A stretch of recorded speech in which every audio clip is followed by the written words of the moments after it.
গন্ডাছড়ায় সদল বলে বিরোধী দলনেতা জিতেন্দ্র চৌধুরী নিহত পরমেশ্বরের বাড়িতে গিয়ে শোক সন্তপ্ত পরিবার পরিজনদের সমবেদনা জ্ঞাপন করেন। তিনি খোঁজ নিলেন দুষ্কৃতী তাণ্ডবে বিধ্বস্ত গন্ডাছড়ার শিবিরবাসীদের, সেই সাথে ঘটনার সঙ্গে যুক্ত দুষ্কৃতীদের শাস্তির দাবি জানান। একই সাথে ক্ষতিগ্রস্ত পরিবারগুলিকে সরকারিভাবে ক্ষতিপূরণের দাবিও জানান তিনি।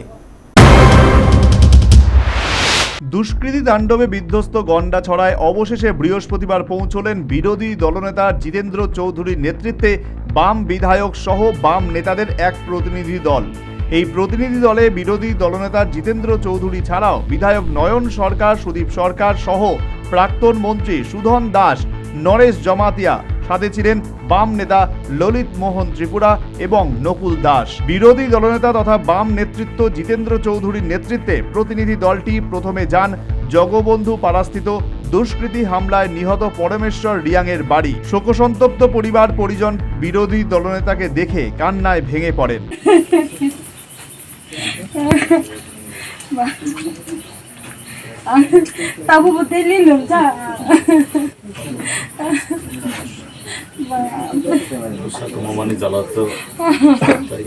বিরোধী দলনেতাকে তাদের সমবেদনা জানান এবং দীর্ঘ সময় নিহতের পরিবারের সঙ্গে কথা বলেন। সেই সাথে ঘটনার সঙ্গে যুক্ত দুষ্কৃতীদের শাস্তির দাবি জানান। এরপর জিতেন্দ্র চৌধুরীর নেতৃত্বে প্রতিনিধি দলটি যান বিধ্বস্ত এলাকা পরিদর্শন করেন 20 card, 6 card, 7 card, 33 KV, Durgapur, Narayanpur, Pichhlighat ইত্যাদি এলাকা ঘুরে দেখলেন প্রতিনিধি দলটি। চাক্ষুষ করেন প্রতিহিংসার আগুনে ধ্বংস হয়ে যাওয়া বাড়িঘর সম্পত্তি। এরপর চলে যান শরণার্থী শিবিরে। দীর্ঘ সময় অসহায় পরিবারগুলির সাথে কথা বলেন প্রতিনিধি দলটি।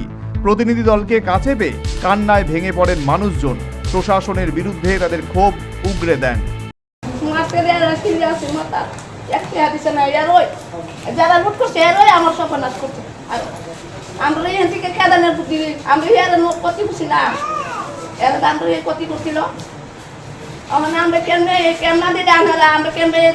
পরে সাংবাদিকদের সাথে কথা বলতে গিয়ে বিরোধী দলনেতা জিতেন্দ্র চৌধুরী গন্ডাছড়ায় সংঘটিত ঘটনার জন্য রাজ্য সরকারকে অভিযোগের কাঠগড়ায় দাঁড় করান।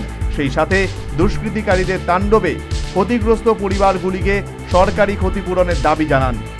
সবচেয়ে গুরুত্বপূর্ণ সেটা হলো এরকম শিবিরে তো অনন্তকাল কেউ থাকতে পারে না। শিবির জীবন কারো কাছে কাম্য না। হ্যাঁ, শিবিরে একটা খুব কঠিন সময়েতে আনতে হয়, কিন্তু এটা কোনোদিনই দীর্ঘায়িত হওয়া উচিত না। আমাদের টিমের, আমাদের প্রতিনিধি দলের বা আমাদের পার্টি এবং আমাদের গন্ডাছড়াতে যে আমাদের পার্টির লোকেরা, কমরেড ললিত ত্রিপুরা নেতৃত্বে এবং অন্যরা ইতিমধ্যে বারবার তার প্রশাসনের কাছে গেছেন। সুষ্ঠু পুনর্বাসন মানে টোকেন কিছু পয়সা দিয়ে দেওয়া না। আমরা আজকে দেখে আসছি সেই 20 কার্ড, তারপরে 7 কার্ড নাকি জানি, 7 কার্ড, 12 কার্ড ইত্যাদি। কি ধরনের নিষ্ঠুরতা! সমস্ত তৈজসপত্র লুট করে নিয়ে গেল, গিয়া আবার আগুন লাগিয়ে দিল।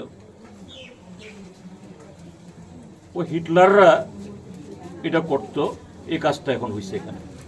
কি ধরনের ইন্ধন থাকলে পরে হইতে পারে। প্রসঙ্গত উল্লেখ্য, গন্ডাছড়ায় সংগঠিত দুষ্কৃতী তাণ্ডবের 3 দিনের মাথায় মন্ত্রী টিঙ্কু রায়ের নেতৃত্বে শাসক দল বিজেপির এক প্রতিনিধি দল গন্ডাছড়া সফর করে। পরে রাজ্য সরকারের পক্ষ থেকে গন্ডাছড়ায় দুষ্কৃতী তাণ্ডবে ক্ষতিগ্রস্ত প্রতিটি পরিবারের জন্য আর্থিক সাহায্য করা হয়। ইতিমধ্যে দুষ্কৃতী তাণ্ডবে ক্ষতিগ্রস্ত পরিবারগুলির হাতে আপৎকালীন সাহায্য হিসেবে 25,000 টাকা তুলে দেওয়া হয়েছে।